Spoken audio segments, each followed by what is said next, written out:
Yan mga kabayan, no? Kung napapansin nyo, tamang-tama na ito na sauce na natira sa ating sa ating pork ribs, caldereta. Tapos malambot na rin yung ating gulay at saka yung pork. Ayan mga kabayan, saglit lang mga kabayan yung ating pagluto mga kabayan, mga 1 hour lang yung mga kabayan para malambot yung ating pork na mga kabayan.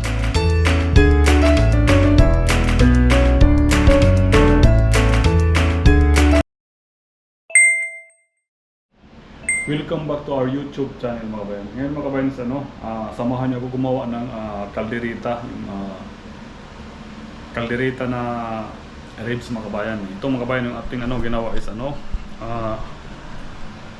yan mga kabayan. Ating gagawin is muna natin ginisa. Sa ito mga kabayan yung mga ribs to mga kabayan. Yan. Igisa muna natin mga kabayan, tapos yun papakuluan natin para lumambot sa mga kabayan. Ilagyan na natin yan mga kabayan ng sibuyas, saka luya mga kabayan. Masarap kasi magkaiba mga kabayan kung ginigisi muna, tapos lagyan natin ng tubig mamaya-maya para yung niya, yung mantika niya mawala yung natural niya na mantika mga kabayan. Yan mga kabayan, kung napapansin nyo parang wala na siyang yung natural niya na ng sauce ng katas ng pork. Ngayon lalagyan natin ng mga kabayan ng sauce na tomato sauce bago natin lagyan ng tubig, para kasi ang tomato sauce kasi mga kabayan is nakapagpabigayan ng nakatulong yung mawala yung amoy ng ating karne. Yan mga kabayan, hayaan muna natin saglit para hayaan natin sa mga 5 minutes na para maano yung sip-sip yung ng sauce ng tomato sauce mga kabayan, bago natin lagyan ng tubig hanggang kumulo para lumambot mga kabayan. Yan mga kabayan, ngayon lagyan natin ng tubig. Tansyahin lang natin para hindi na natin itapon yung tubig mga kabayan. So para yun ang gagamitin natin sauce or juice ng ating pork. Tayo natin hanggang lumambot mga kabayan, siguro mga 30 minutes or less than 1 hour mga kabayan, 1 hour mga kabayan. Balikan natin bago mag-isang oras mga kabayan. Kaya lang natin, tatakpan lang natin yan mga kabayan. Yan mga kabayan, tinakpan lang natin. Tapos mga kabayan, pahinaan lang natin para hindi umano yung tubig. Kasi hayaan lang natin na kumulong yung mga kabayan. Yan mga kabayan, habang pinapakuluan natin yung ating pork is nag-prepare tayo ng ng ating vegetable na ilalagay, yung patatas sa carrots, saka meron tayong dito bell pepper mga kabayan. Ito mga kabayan is ang ginamit natin yung baby potatoes dito sa Eripani. Mapansin yung mga kabayan, hindi ko binalata kasi dito hindi na yung pinabalatan ng baby potatoes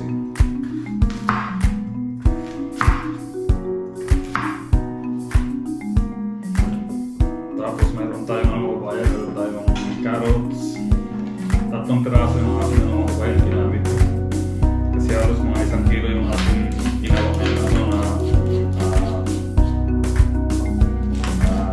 caldereta na pork ribs mga kabayan. Kasi maganda to.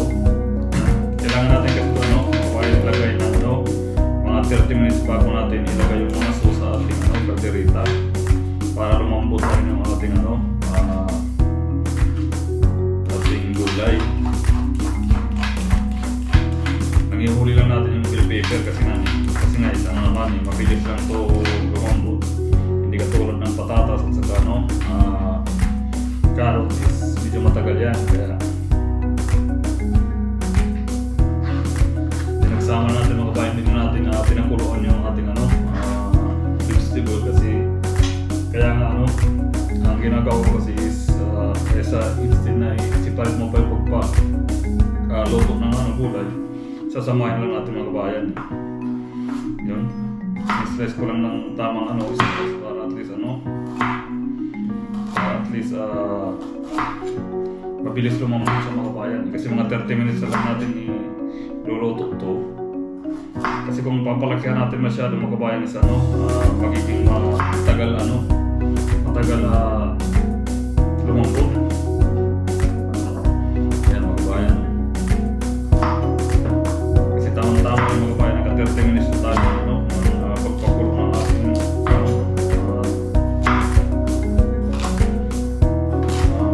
pork.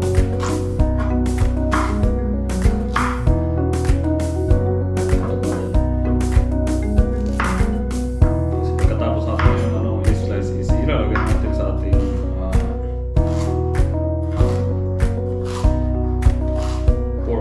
pork ribs, caldereta mga kabayan. Tapos ito yung ating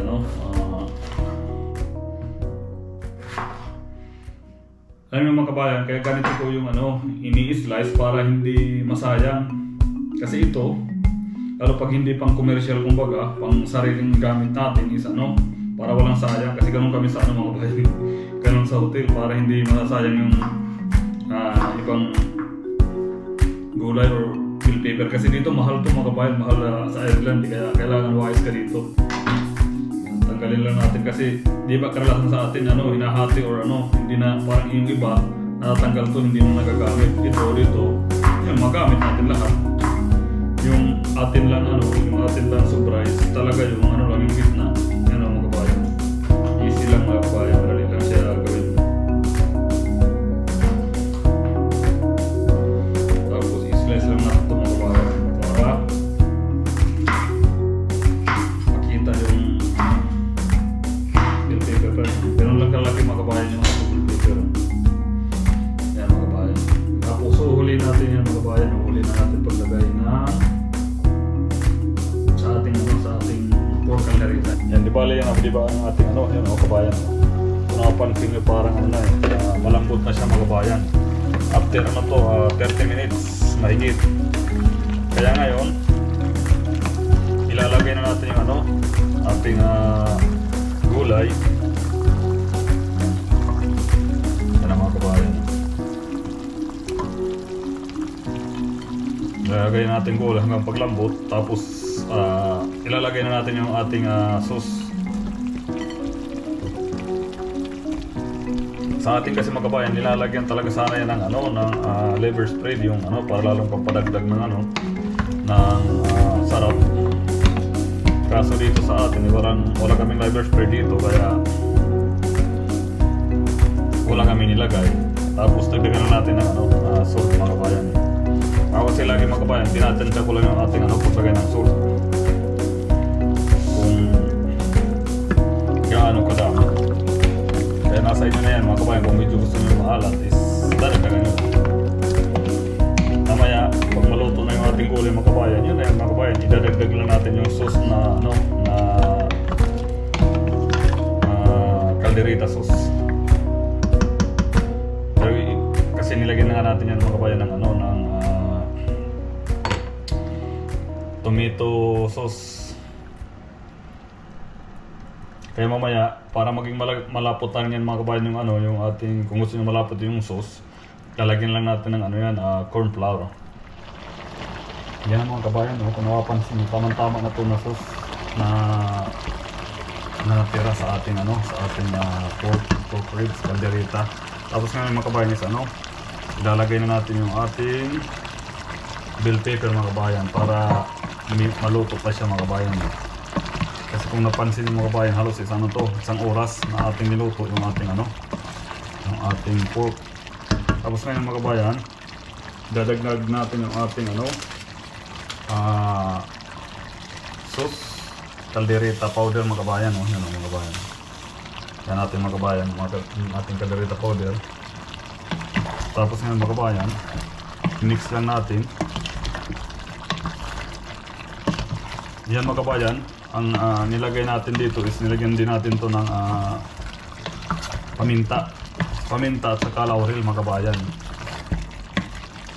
Yan mga kabayan, kung napapansin nyo rin parang tamang-tama ng kanyang ang kanyang lapot or ng kanyang sauce yun mga kabayan. Pwede na rin natin hindi lagyan ng mga kabayan ng corn flour or harina na nilagay sa tubig mga kabayan.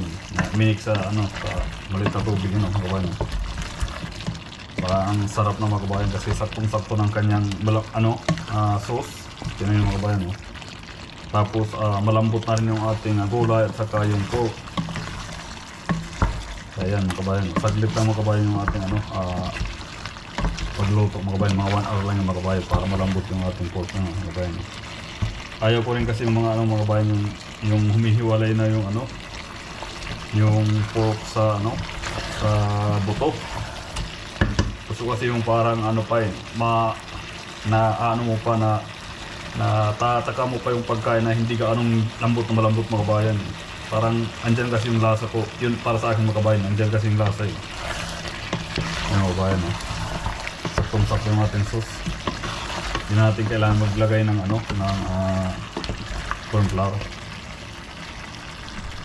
Yan yun mga kabayan, stick pa natin yung ating ginawang kaldereta kung malambot at saka kung anong lasa. Tamang-tama ng kanyang mga kabayan. Tamang-tama ang kanyang lambot. Masarap, ang sarap mga kabayan. Kasi kung amoy nyo, wala na yung amoy ng pork. Tapos yung gulay mga kabayan, takto din yung sakto lang yung lambot.